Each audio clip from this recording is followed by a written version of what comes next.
Who the Wild Things Are with Ryan McGuire. You gotta listen to your body.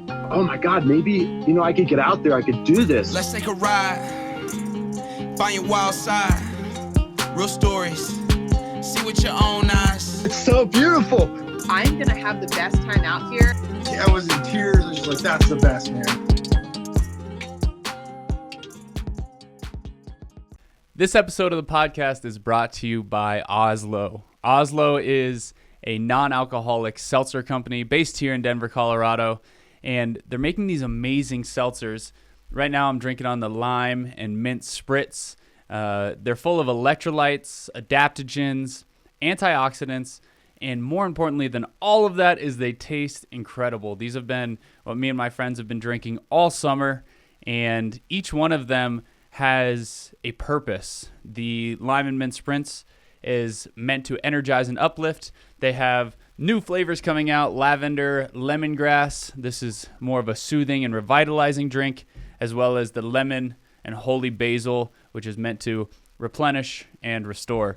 If you're trying to find something other than water to drink, these are your go-to. They taste incredible. They kind of satisfy that urge to have something a little bit sweeter without getting the alcohol, all the sugar, the bad ingredients. If you're interested in trying out Oslo, head over to drinkoslo.com and you can use my code Ryan15 for 15% off at checkout.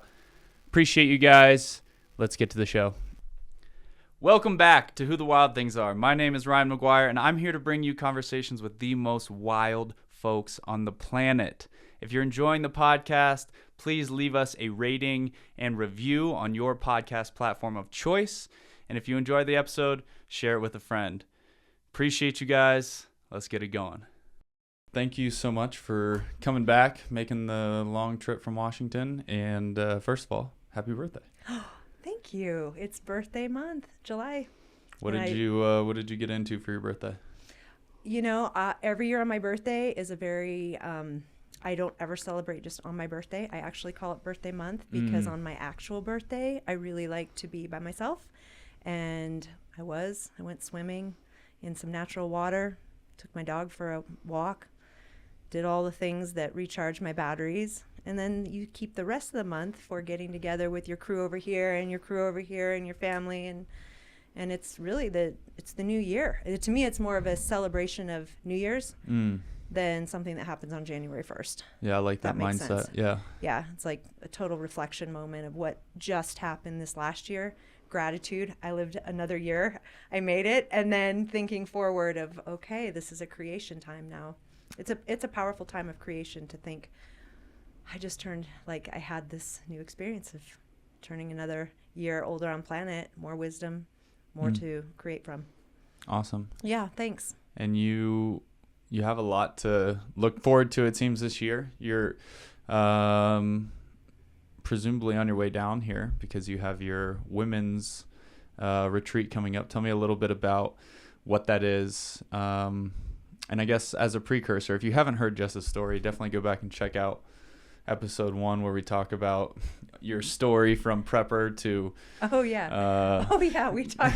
That's right. From bunkers and prepping and size shoes from kids age 3 to 18 because I was prepping for some hardcore stuff. Here we are. I told somebody that story today. I know. That's so funny. You tell that story quite a bit. I do. I do tell that story a lot because it blew my mind when I heard it. The fact that you had bought your kids future shoes in case Armageddon happened. That's right. I was like, they were little at the time. I'm like, well, what if they're 16? Right.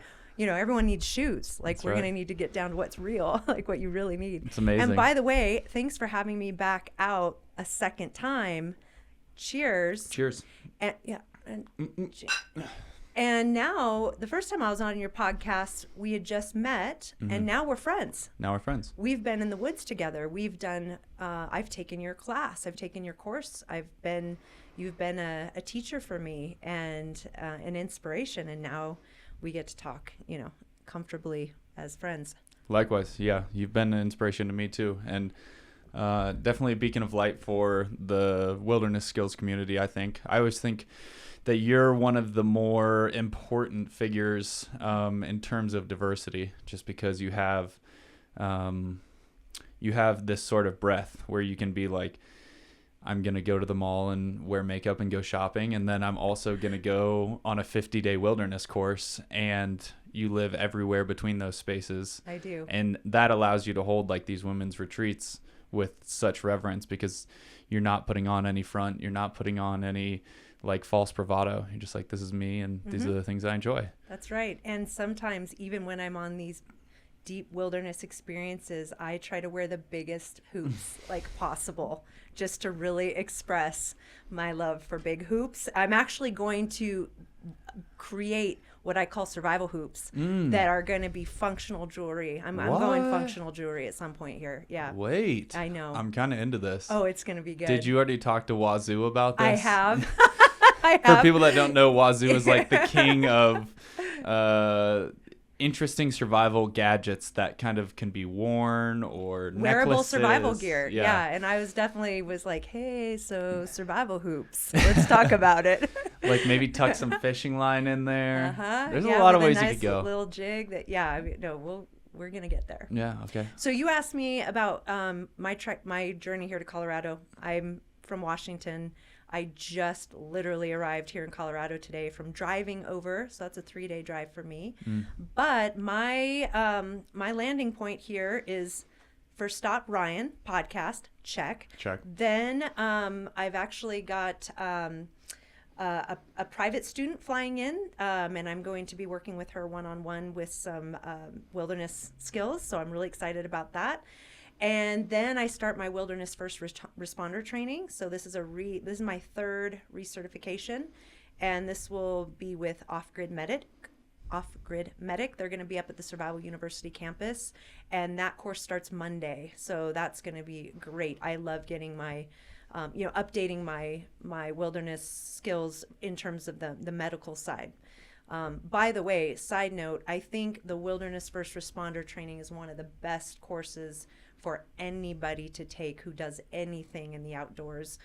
Or even if you're not outdoorsy, if you're just someone aware that at any time in our society, we may not have access to EMS. That's a real potential. I mean, I live in the Pacific Northwest where we have earthquakes and or the potential of a big earthquake. There's always something that could happen where you can't just pick up the phone and say, hey, 911, I've got a situation where I got to take care of me and my family or my neighbors. So I feel that it's a really great course to take as a community member, no matter where you live, where you travel, whatever you do, that if you're able to help out in an emergency, when whether you're front country or back country, and you have some basic medical skills, that's why I love the Wilderness First Responder Training. It's great for people who do outdoorsy stuff. It's really great for absolutely everybody who doesn't do outdoorsy stuff. Yeah, I think about this conversation a lot in terms of like the SOS button on the iPhones or the Garmin InReaches. And a lot of that, in my opinion, is kind of this false sense of confidence. Yeah. It's like if you think that you're going to get saved by one of those mechanisms, you're really confused about how outdoor first responders' jobs and what their lives are like. Like they don't just show up in a helicopter and pick you up in the next 90 minutes. Right. It's you've got to ordeal. be able to know how to stop bleeding and even recognize if there's something going on medically with someone, to be able to recognize those signs. Yeah. So important. And one thing that's really cool about the if a lot of people I know are like, oh, I do first aid and CPR every year. Great, but all those trainings are meant for you to be able to call 911 and have a medic arrive within 10 minutes. That's all front country stuff. When we learn the back country stuff, you learn the creative ways of how to splint, how to, using just what you have in your environment. It's that creative side of, hey, I need to recognize there's something going down. I know how to at least step in and do what's needed, initially and potentially for longer. So I think it's a citizen responsibility. Yeah, it's great. And I'm glad that you're doing it. I'm glad that TSU offers it. Yeah. And the more people that are trained in that scenario, the more the chance of success goes up. Heck yeah. So I go right from that. I'm basically out at the Survival University campus this whole summer. So I'm going right from that experience to Jax, who we love. Jax is Wildkind Wilderness. She's teaching a course that I'm going to actually take her course coming up. And then her and I are co-teaching a wilderness skills training for women. So we've got that going on. And then, I have my Wild Women's River Retreat coming up. I want to double click on that one because I've heard you talk about it kind of for, I don't know, the last 6 months or so about this kind of river retreat. Tell me, like, give me the who, what, when, where, why kind of situation, because I think at first glance, people are like, what does that mean? Yeah, well, it was inspired from my solo that I had out at Chapman Ranch here in Colorado. So Chapman Ranch, how would you describe Chapman Ranch? Let's hear it from your voice. Chapman Ranch is a expansive, completely undeveloped landscape. It's high desert and mountain, and it's right next to the classic climbing spot on Shelf Road. So it's this tucked in private section of land surrounded by non-development clause BLM land. So basically there's no telephone poles, there's no signal, there's no anything. I mean, it's about as remote feeling as you'll find. And is about as beautiful of a landscape that you might be able to see. That we have access to, both you and I, with we have access to be able to teach out there, thankfully. So when I did my 50-day advanced woodsman training with the Survival University, this was 2 years ago now, I was out there at the main campus for 40 some days, and then we hiked from the main campus down to Chapman Ranch, and that's where I did a 7-day solo.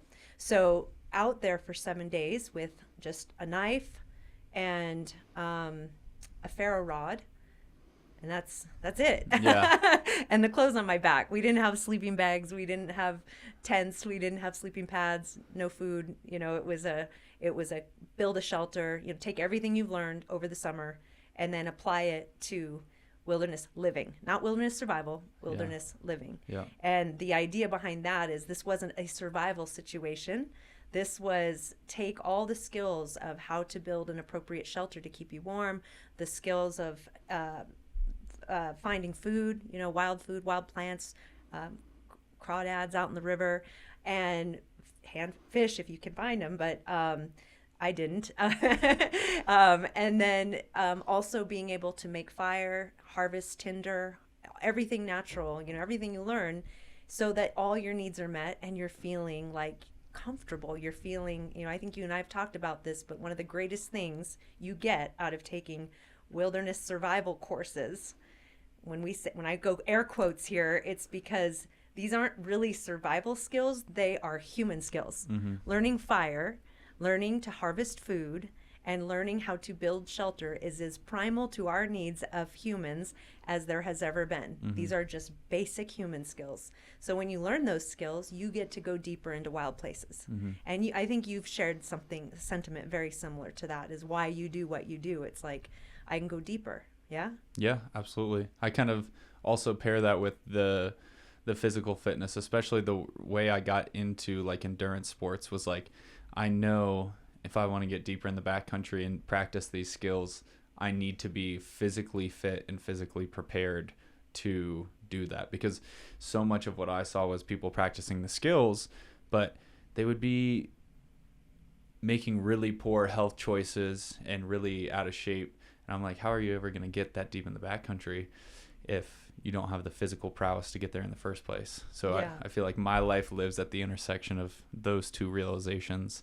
Yeah. And I really take the principles from that movie, Zombieland, that cardio is really just about outrunning the zombies. I've never seen the movie, but it's so good. But basically, cardio is one of the rules. Okay. It's like if you're gonna be in a zombie apocalypse, you need to outrun them. Okay. That checks out. Yeah. It doesn't seem like there's any other way to do it. And I do actually, when I work with women, because I have a pretty big pack that I use for backcountry adventure, and I wear it when I just go take my trail walks with my dog on a daily basis, just to keep my shoulders strong and feel like I can carry weight. But so yeah, functional fitness. Tell me how all of this plays into the river retreat. Are we circling back around then? We are. Let's do it. Okay. Thanks. So I was talking about Chapman Ranch. This is where I did my solo. Right. And in that time of getting to practice these skills, go deep into a wild place and feel the enlivenment of being out there alone and thriving and feeling so in tune with myself, mind, body, spirit stuff. Like, this is deep. Like, this was my deep moment in time where I was like, gosh, I can do this. And I was inspired back then that at some point I wanted to bring women out here to have a similar experience. Now I'm going to take obviously some of the things I'm really into. I've been a yoga instructor for 20 years. I'm a mindfulness coach. I do things that integrate not just the wilderness skills, but that piece that is also important to me, which is the aliveness training. Yeah. So I'm going to bring a bunch of women out there. Here's the setup. We meet in Cripple Creek. We're going to stay at the casino the night before going in. Nice. Just to have one night on the town. The bougie one. Yeah, that's our bougie. This is what you were talking about. Mall girl goes to the woods. Yeah. We got one night at the fancy casino. Then we're shuffling everybody down to Chapman Ranch. And from there, it's going to be a mix of, yes, teaching some skills, basic human skills, fire, shelter, how to work with the materials out there, doing some foraging. We'll probably build spears and catch crawdads and stuff like that. But we're also going to start our morning with yoga. We're going to do sit spots. We're going to dance around the fire at night. We're going to do women stuff. We're going to do all the women stuff that makes us who we are. That's awesome. That makes us, sit in community and be as primal as possible. That when all those ladies leave, they're going to be like, I needed that. Because it's the wilderness immersion. It's the community connection. It's the feminine coming together to be, to use our voice, to open up this whole chakra right here. This is a big one. This is actually part of what I teach, is that when we get into wild places, when we're more primal in our nature, it helps us open up all these channels that we tend to kind of stifle when we're in the four walls of our structure. Yeah. So we're breaking through the structure when we're out there. Yeah, I think another way it could be said is like you can access different parts of your brain or soul when you're out there. Yeah. We spoke about this last week on my course, which is sometimes when you are on solo or in the woods for a long time, you're able, and you have no stimulus, right? No phone, no artificial light, no anything, and you have excess time. So instead of like not being able to get everything done in the day and like you're late for this and then you got to get the groceries and then you forgot to call that guy that you meant to call about the toilet, and then you actually just have so much time that you just sit there and you just like watch a bug and just like think about random things from your childhood that you could never access. Like one time I was going down this slide and I remember I fell and I got really hurt, but I didn't tell my parents because I wasn't supposed to be at the park. And like you're like deep in this memory, and then you realize you're like, oh, I'm alone in the woods right now. I haven't thought about that memory since that day, since I was 7 years old. I could never think about that if there was Netflix on and my phone was dinging and all this stuff. Yeah. You're like able to access things that your brain has stored way in the back. Yeah. It just allows you going completely deep into into nature in that way, and being completely unplugged. You get to feel like everything, from discomfort to absolute, expansion of the senses. But we are dulling our senses so completely in our lifestyles, for everything from consumption of sugar, our tongue is dull, our brain is dull because of all the incoming data. Our brains are like, we get brain fog here, and our agendas are full, and our feet are not adjusted to being on the earth. So all of these things are blocking us from who we are, how we feel more integrated. And then we offer, you do this too, and I'd love for you to share your course, because I'm a huge fan of what you just did out at Chapman Ranch.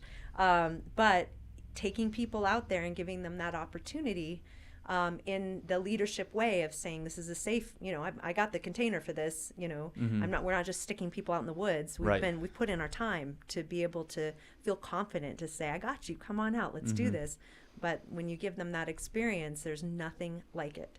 It's the real stuff. And I think you're an excellent example about this, and I've said this before, but you do have to do the work before you can create this environment for people. Yeah. Like if you're going to take folks and put them out of their element, it's very important that you have been through all of this many, many times and more in order to create that space that feels safe and protected so that people can have the enlightened experience. Yeah. Right? It's like Absolutely. we're not taking people out here to freak them out. We're taking people out to connect. Yes, absolutely. It should be beautiful. It's Yeah. going to be hard. Yeah. It's going to be uncomfortable parts of it, but it shouldn't be scary. Right. It yeah. shouldn't And be so you fearful. just took how many men? I took 5. 5 men out to Chapman Ranch. Yes. So share it a little bit. 'Cause Yeah. it's really epic. Here, we'll switch. You can Yeah. you can be Okay. the So podcast Ryan- host. And I'll So be Ryan, how long ago did you take 5 men out to Chapman Ranch, and tell us about your experience? Yeah, last week, so it was a 5-day course, and it was the Primitive Skills Run. It was the first time we did it with TSU, first time we did it at Chapman Ranch. I've been spending, as you know, a lot of my summer out there doing solos, exploring the land, finding all these really amazing places, and wanted to share them. I was actually partnering up with Matt Graham one day, or maybe 2 days before the course. He tells me he was sick because he had just got back from an Amazonian trip and got, one of the water bugs or some Like kind you of do. parasite, like you everyone do. does. Like everyone does. Everyone does from the Amazon, it seems. Situation normal. So yeah, we just rolled with it. I had great support from the rest of the TSU instructor base, so luckily we were kind of prepared for all of this in terms of contingencies, but had an amazing course. Running through the backcountry, there's no trails. There's not a trail at Chapman Ranch. There's old mining roads. There's game trails, but there are no established trails. So you're just like running through meadows and like running and then like climbing down a waterfall, and then like you're hiking up a mountain through cactus fields. Like it's gnarly and beautiful, and you're always dialed into what you're doing, because sometimes in running, like you can just space out, like it's flat. Yeah, open road. Yeah, and it's like you can just space cruise out. control. This is not that kind of running. This is like every second you're dialed in. So it was a very cool experience. The feedback seems to be very positive. There's a lot of secret sauce that goes on in the course, to which I won't share, because I think that's kind of the space that I hold, is this relinquishing of control. Yeah. Is part of the course. There isn't too much that I tell folks up front other than what you need gear-wise, which is Very minimal. Not very much. You guys didn't even take phones. I mean, it was... No phones, Yeah. no watch, no electronics of any kind. You basically get real quick, what's basic gear list? So a 5x5 piece of cloth. For And that's your backpack, basically. backpack. So you wrap all your stuff into this 5x5 bed sheet, basically, and you wrap that around your waist. Inside that, you've got a personal med kit, you've got your knife on you, a water filter, a little bit of food. Heck yeah. That might be it. And I gave everyone one film camera, Yeah. so that they could take pictures. So Yeah, most of them got wine. Yeah, Okay, the wine yeah, ones. yeah. Most of them got waterlogged, so we'll see if any of them turned out. Oh, God. But yeah, ultimately just very lightweight movement. And I had an amazing group. Like the group can really make a trip like that, and they were all just so down. Yeah. Sometimes you have like a lot of people that complain, and one person complains, and then other people start complaining. Right. It's hot. You're all hungry. cold. Yeah, you're hot in the day. You're cold at night. You're hungry. You're dirty. But we were just smiling the whole time, jumping into swimming holes and Yeah. just living it up. Yeah, It's that's just what I plan on with the ladies. We're going to be swimming in the swimming holes. that But, is part of the magic of Chapman Ranch, because it is. that area has very little water. It's high desert. And so Yeah. like if you're on Shelf Road, like people just get super baked out of there, and people get heat stroke and stuff. just up the road at Chapman Ranch, there's 3 rivers that are confluent there. So it's like this honey hole for swimming pools and places to bathe and all that amazing where I'm stuff. taking the gals to, where I showed you photos from my solo, that I called Mermaid Cove. And so I'm taking everyone to Mermaid. So the feminine side of what you just did is going to be a little different. Yeah. Because, we'll be swimming at Mermaid Cove, maybe not doing cannonballs. I don't know. Maybe there'll be cannonballs. Maybe. But I welcome the cannonballs. But it's just, we're going to be baking bread out of cast iron over the fire. Interesting, this dynamic of your crew, what my crew's going to do. I'm telling you what, though, I'd love to have their contact information, because in a zombie apocalypse situation, I want that running team, that cardio team on team with me. Yeah, they're solid. They can they will protect. Well, I guess not protect. They might just evade. I think they'd evade. You're actually never mind, because I would be the slowest. Yeah, I was gonna say. I think you want slow people around you. Yeah, that's hilarious. I don't want the cardio guys. No, yeah, just pick. But congratulations, that was a really big thing that you just did, being able to facilitate that, and like you said, the leadership of being able to confidently take a group of 5 men out into the backcountry, no signals, run with them with minimal gear, minimal food, and you have to scavenge as you go, for food, making fire as you go. I know one thing that I'm going to have you work with me on is some of your leave no trace principles. I love how you apply that so beautifully. With everything you do. It's I know some stuff, but you really know the principles and how to apply them. And so I can't wait to work with you on that, so that I can be bringing that into. There's a lot to learn there. Yeah, I appreciate that. Yeah. I think we all have the same intention, which is to be good stewards of the land.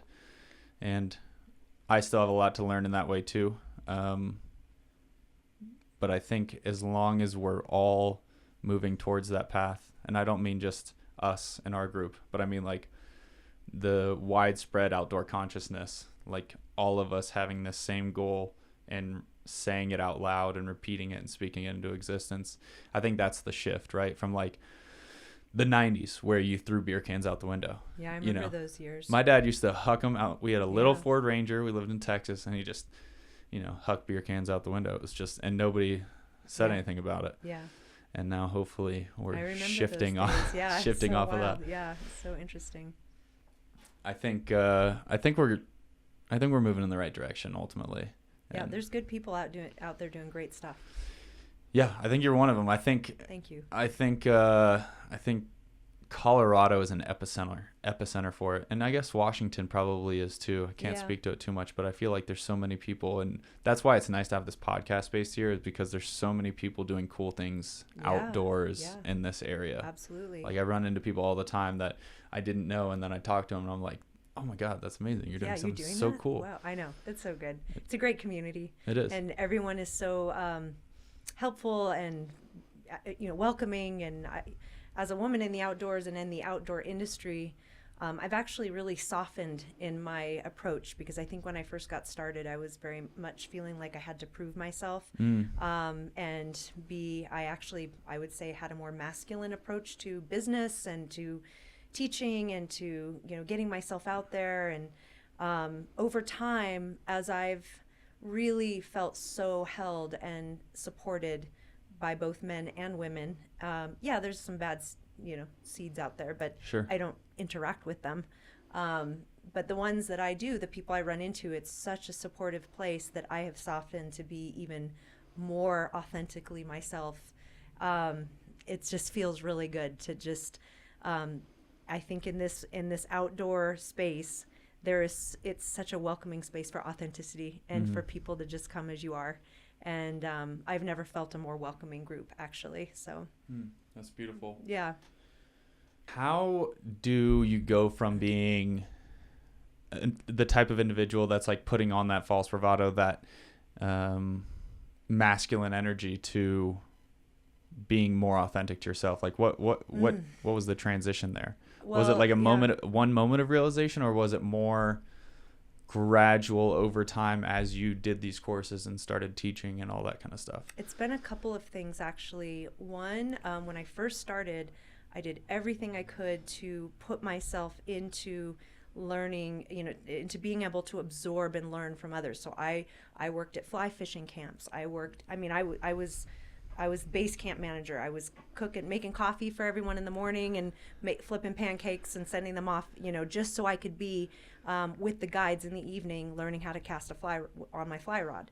Or I would go to hunting camp and, be there making sandwiches for everybody and just being kind of like camp host, just so I could be with the guides preseason to be scouting and to be out there learning about, those Roosevelt elk out in Washington, and just being in it. I literally told myself, getting into this, I will learn everything there is to know, and I'll do whatever I need to do to get myself completely immersed in the learning, because you don't go from 0 to 60. I mean, I knew nothing before COVID. I'd never fished in my life, let alone hunt or shot a bow.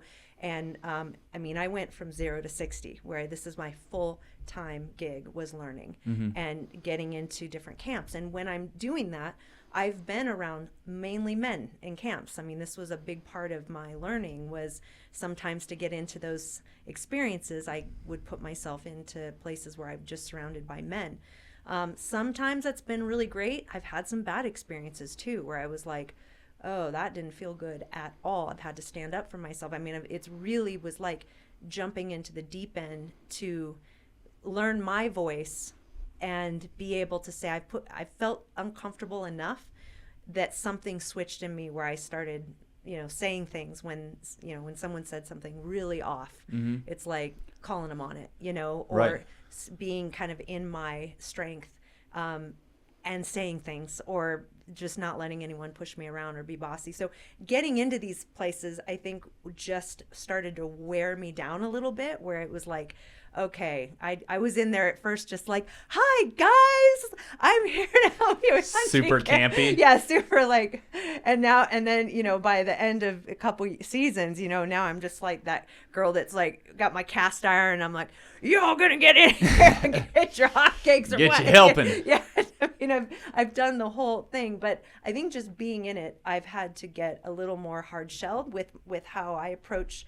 I had to put on a little bit of a hard shell, but over time, as I put myself in these different situations, I have learned that if that's where I'm going, I'm actually not being myself. That's actually not who I am. Yeah. And when I did my things like my solo, that those life moments of really truly knowing my power by myself with no other influence, but that I know how to do all these things and live regardless of anybody else. I think that helped me to kind of really grow in my own sense of self. But then plant medicine, I mean, that's been, you're like, how did you go into really getting to be your, yourself, your softness, and teach and feel this confidence? And I really think that plant medicine was given to us as this incredible gift on earth that takes those disconnects and just turns the dial to be like, and here you go. This is going to be this offering, this gift that's going to take you to the next level of understanding yourself and your place here on earth. And so I would say those things. So I want to get to the plant medicine, but before we get there, I'm curious, because it seems like you had, you were on this road that was seemingly a relatively normal life, and then you seem to at some point become convinced that this outdoors thing was what you were going to jump into 100%, learn, take any job you could, get all the skills you could. How did you know, especially as a woman, that like jumping into this outdoors thing was where you were supposed to be?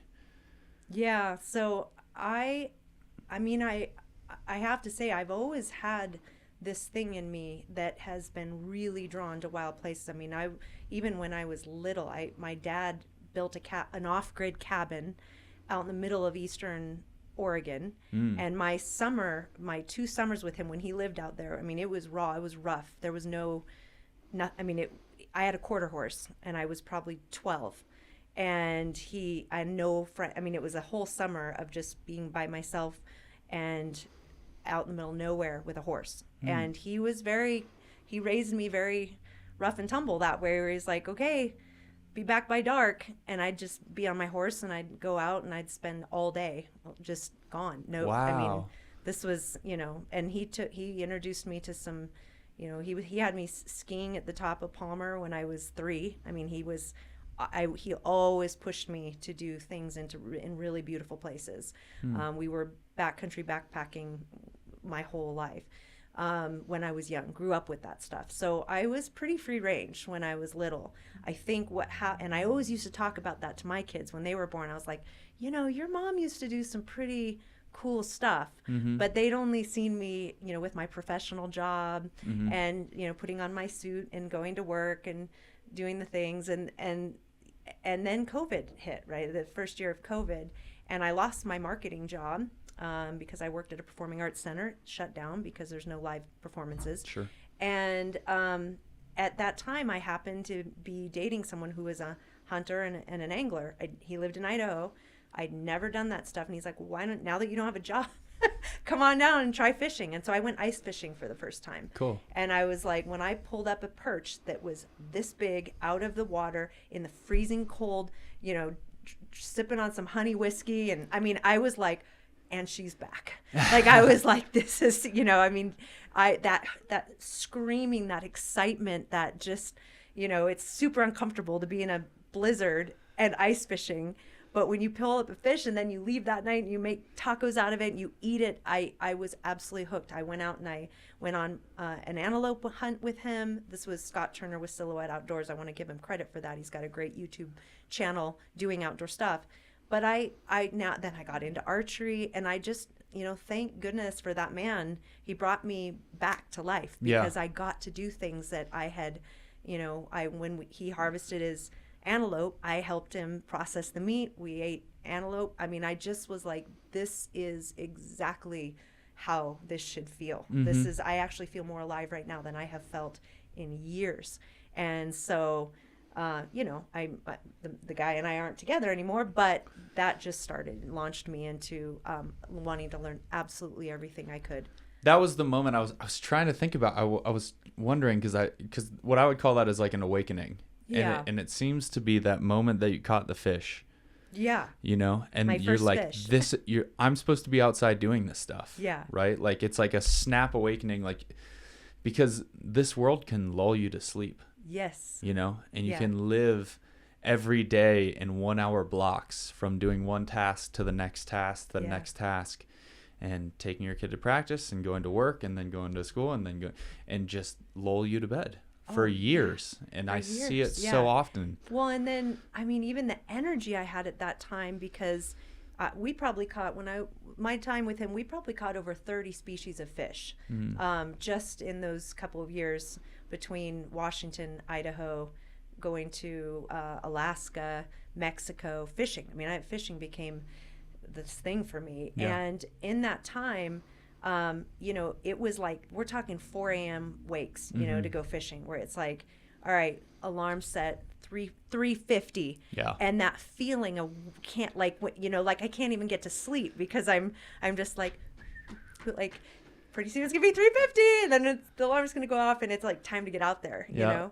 And I had great adventures, and that is when you're excited to start the day before the sun rises. That's the kind of stuff I'm after. That's amazing. Yeah, that's a good feeling. It's interesting because I would say fishing was also kind of my introduction. When I was a kid, it was like all I could think about was fishing. And I think I still love fishing, and I like to fish maybe in more primitive ways now, but that was definitely one of my big defining practices that led me to the outdoors. Oh, that's so cool. And remember last time we were together after your course, I read my poem about my love story. I love that poem. I know. I wrote a whole love story about... Is that poem still private? No. I mean, I want to share it at some point.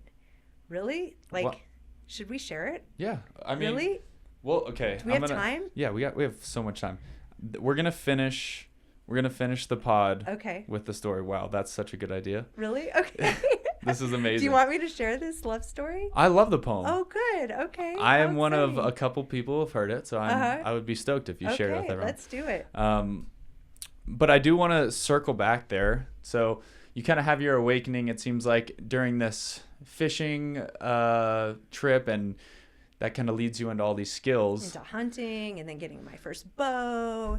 And yeah. And now you've kind of got this other awakening through plant medicine, which I'm very interested to hear kind of how that journey started. Yeah. I think it was very taboo to talk about these things even a couple years ago, whether it's Right. like ayahuasca or psilocybin or any of them. And now it seems that more people are seeking out these kinds of Absolutely. therapies or medicines, or just scenarios where they might cross paths with plant medicine. So curious to hear. I mean, it's and isn't that fun that we can talk about it now so openly? Because I'm with you. I even remember after I did my, what you'd call a hero's dose of psilocybin, feeling like I had to kind of keep that to myself. Which you is know? crazy to think about. It's literally a mushroom that grows on the earth. Right. It's like crazy. It's a crazy thought. No, you're so right. It's very Yeah. weird that we keep like things secret about like plants that grow naturally. Well, and this was, I think now maybe 3 years ago. And I was like, well, I need to keep my professional hat on, and this would not be professional. Mm-hmm. And that's part of what I shared earlier about my softening process, that when I first started Wildkind Academy, and I was, and I'm thinking, oh, I need to be this outdoor professional in this more male dominated space. Mm-hmm. Well, I'm not going to talk about that. They'll just, they'll take my legs out from underneath me, Right. and so I kept it really close. But in my opening up of my just me being who I am, and in a feminine space in the outdoor industry, this is absolutely integral to that. Yeah. To that is my relationship now with plants in all the ways, how I ingest them or how I've worked with them for personal medicine. Yeah. And I've had a lot of people asking me, I'm not like a plant medicine facilitator. I think it does great things for a lot of people. Yeah. But I've had a lot of people ask me like, oh, do you guys do like plant medicine ceremonies with the Yeah. outdoor stuff? Because I think in a lot of people's minds, those seem synergistic. Right. And I wonder like if that is part of the future. I think it is. As this becomes more Yeah. and more destigmatized, Yeah. like do they kind of start to intersect? Yes. In fact, there's a woman who's coming to my river retreat who has, I believe, I can't speak too much to it, but I believe she has a church where you can have a membership to the psilocybin. And so there's ways that people are finding they can do this Yeah. that are legal. And I know she's going to be out there, and and we're going to be talking about this. And I think nature immersion and plant medicine have a place together. And so, yeah, it feels, for me, I went from, I was back calling it rewilding a ways back. That was where it started for me, where this concept of rewilding is taking something that is completely out of balance, meaning my mind, body, spirit, and bringing it back into its more natural state of things. And when I did all these things, from learning how to harvest food to learning how to pull up a fish or how to hunt, after taking my first deer with a bow, or learning how to go deep into the wild, the one thing I hadn't crossed over into was, what is this thing with psilocybin? What is this thing with ayahuasca that there's this other piece of rewilding that I haven't explored yet. And so when I did have my big dose, talk about like life, it's like your lifetime gets to get completely just like brought together. Yeah. I died. It was a high dosage. I think I was close to 7 grams. I'm pretty sure I had some form of, this is like a hero's journey in Yeah. where it's like the struggle was so real. It stripped me down completely, my worst fears, everything right there. And then it takes you through this journey of overcoming, so that the fears, literally showing you how to overcome those fears, showing you how to rise up from the ashes, from the phoenix rising. For me, it was so big. And I I don't know if I should say this, but now I gotta say it. I literally made love to Gaia herself. I mean, I don't know how else I can say I'm more integrated. I mean, that was that final piece for me, that when I came out of that, I was like, everything was okay. You know, there's nothing now I cannot go take on. You know, when I bring people into the wild, or I show up as myself, whatever that means, I am now I'm the soul integrated into the human experience. Yeah. So none of the other stuff matters. Yeah. Like none of this, all this BSE stuff matters. Right. Like this is a soul experience for me. Yeah. Yeah. And you do a great job of like being an advocate and articulating it well. I think in any community, there are good eggs and bad eggs. And sometimes you run across people who are promoting plant medicine, and it feels kind of either forceful or slimy, and you're like, okay, that's making me want to not do it. Yeah. And then people run into people like you who are so eloquent and can speak to the ways it can provoke you to make yourself better. And that feels like a really positive message. Thank you. That feels like it was one of the coolest. It was one of the greatest experiences in my life. I mean, it just, for me, it gave me an integration process, overcoming fear process that was so timely with what I'm doing. And then more recently, I just had my first ayahuasca ceremony, and that was a very different experience, way different than what I thought it was going to be. That wasn't these visuals like psilocybin was, but it was kind of, for me, it was like the Matrix movie of getting plugged in, literally plugged in and download, just like, and ready for the download. Let's turn the dial. Here you go. Like, hold on. And it was I had an experience of every question I had in my being, I asked. And the answer was right there, you know, like, ask away, child. Just ask away. And it was like, well, then, you know, what is this? What is ease versus dis-ease? How do I breathe when this and that? And it was so heady and so intellectual, even to the point where there was this moment where I was like, oh, so I was feeling a wave of nauseousness come up. And then I said, okay, I'm feeling nauseous. And the plant's like, oh, this is what you do to overcome nauseousness. This is the breath that I'm going to teach you to overcome that feeling. Which was what? For me, I mean, I'm sure it's different for everyone, but since I was laying down, the process was start at my feet and move my body like a wave, like the ocean.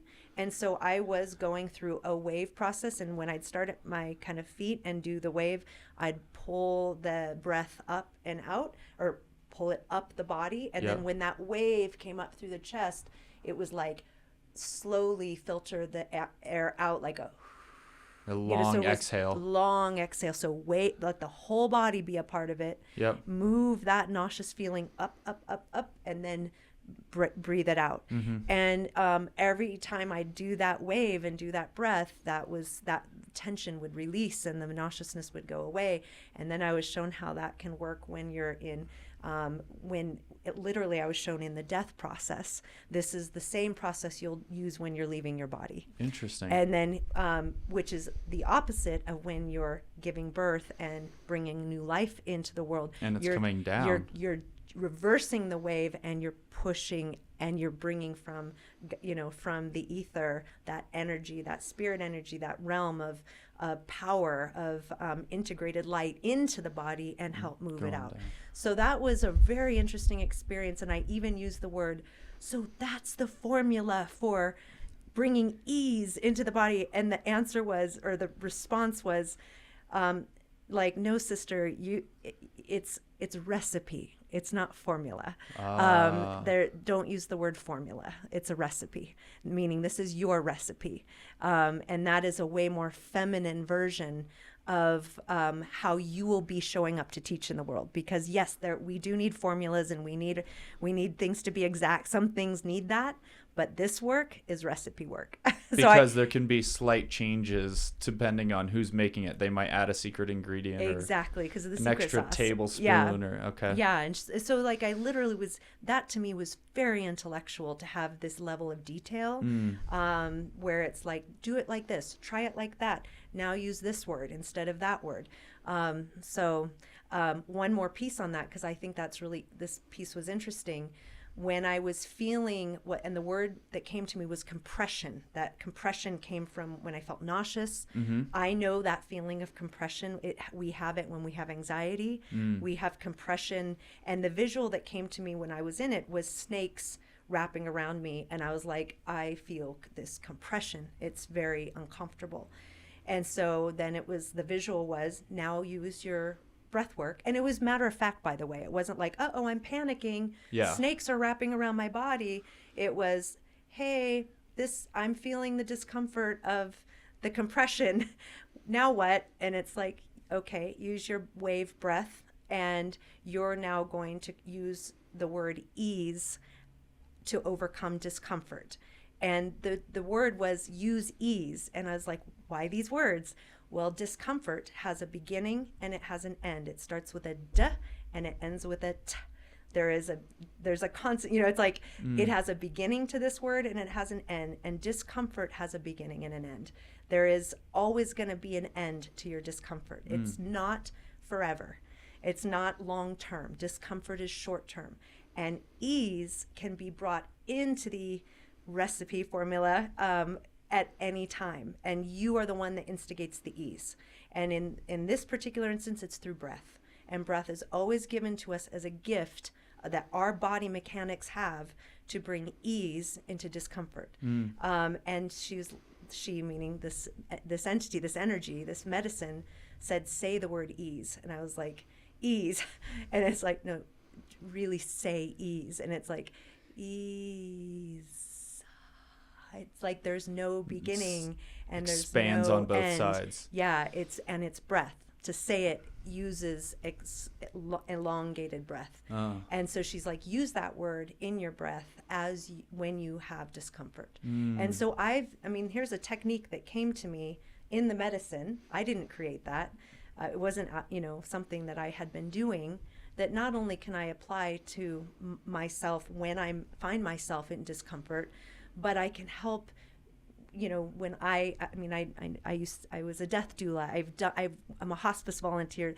These are things I can bring into just my practice of whether it's with my kids, my friends, in any situation, to say, reminder of how important the breath is and how we can use breath as a tool for overcoming discomfort, and that discomfort is temporary. Yeah. And I think I probably owe you a nod, which is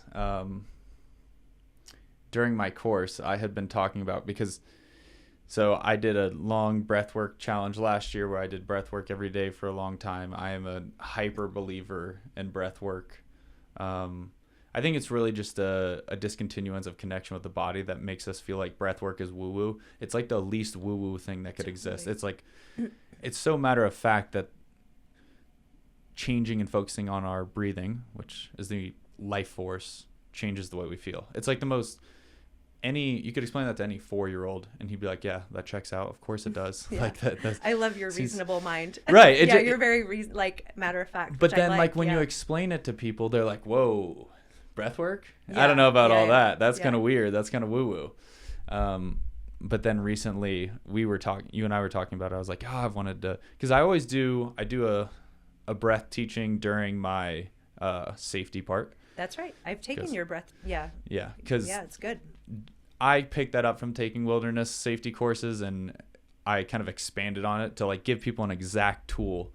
Here's how you should breathe right in the middle of a disaster. Yeah. Somebody's leg is falling off. Here's what you can do. Yeah. Take this moment first. Yes. Yeah. Do this breath. You'll make a better decision. That's right. And then on top of that, I've incorporated more and more sessions after our conversation, and people who I thought wouldn't be into the breath work, so into it. Everybody's into breath work. After they do it, they're like, I feel amazing. Yeah. Thank you so much. That was great. Well, so anytime you get oxygen up to the brain, and you see, I mean, there's that. And when you move energy in your body with breath, there's that. I mean, there's a lot to feel with breath. Big full breaths do amazing things for us.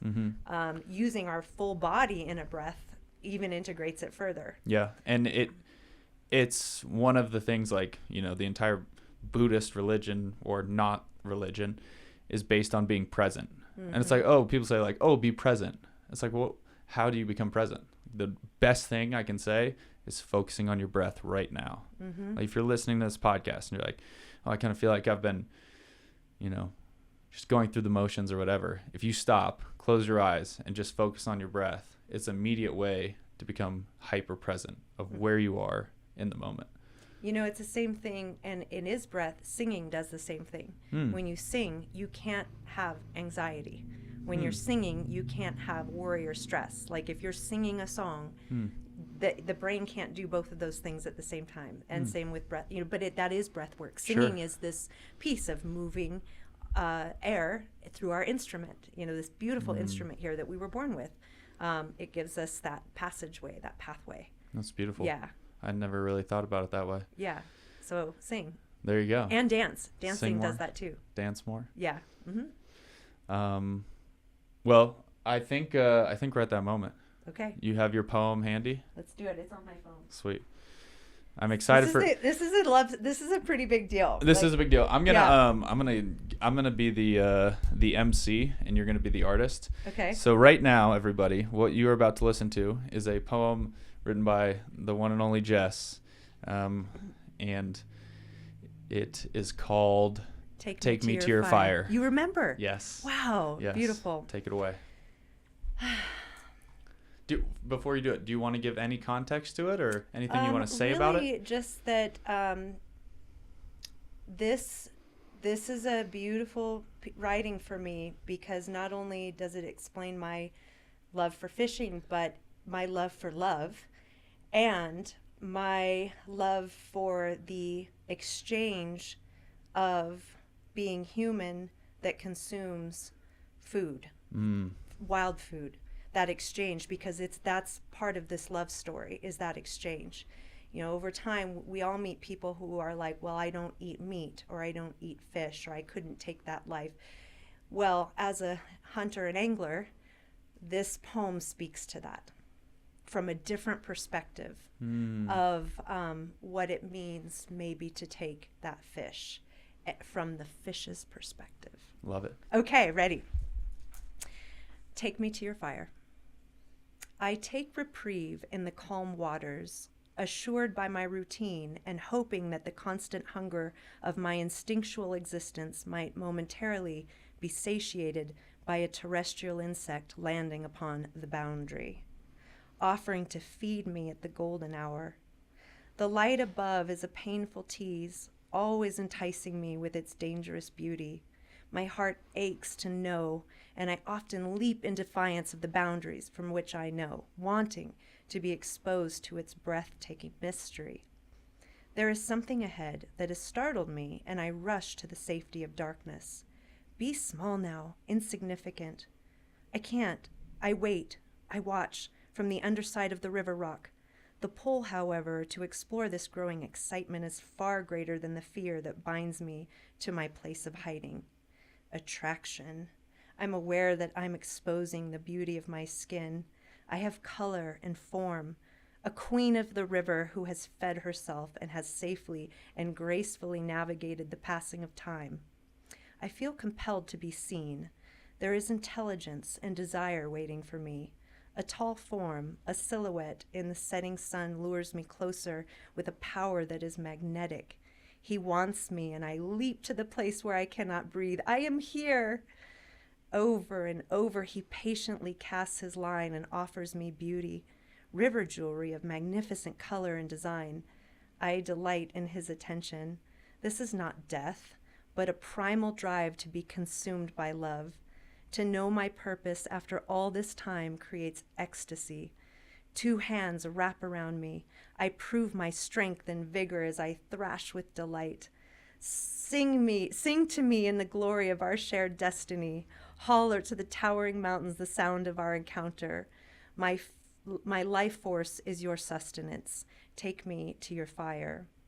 And I am the blessed one, for I have journeyed into the up above with the care of your strong hands. My love, I would have never reached this celestial place without you, and now we become one. Wow, beautiful. It's even better than I remembered. Yeah. So good. So good. Thanks, Ryan. Thanks Yeah. for letting me share that. That's special. It's awesome, and I want everyone to know that we did not plan that. I just No, put you on that the was- spot, yeah. and you're like ready for it. Let's do it. Yeah, let's Chills. share it, because you know what? That's a beautiful love story. It is. And it is a story of our connection to food.